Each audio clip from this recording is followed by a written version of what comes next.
रतियों में नहीं पलंग चर्चा रहला अबे न सखी अब रतिया में सपना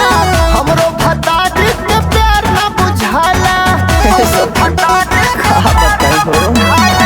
झूठो बात के बाटे खाली हाला रतियों में नहीं पलंग चर्चा रहला अबे न सखी अब रतिया में सपना हमरो भतारी के प्यार न बुझाला चढ़े पेटे तबो नहीं भरे खाना लगे हम कतनो परोस देनी ओ पद में हाथ घुसल सुना ना ओ पद में हाथ घुसल मूसर के दोस्त दिहनी ओ पद में हाथ घुसल मूसर के दोस्त दिहनी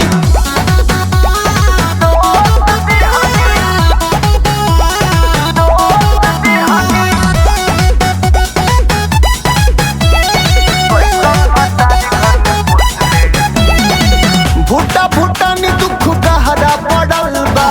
मोर जवानी अब सूली पर चढ़ल बा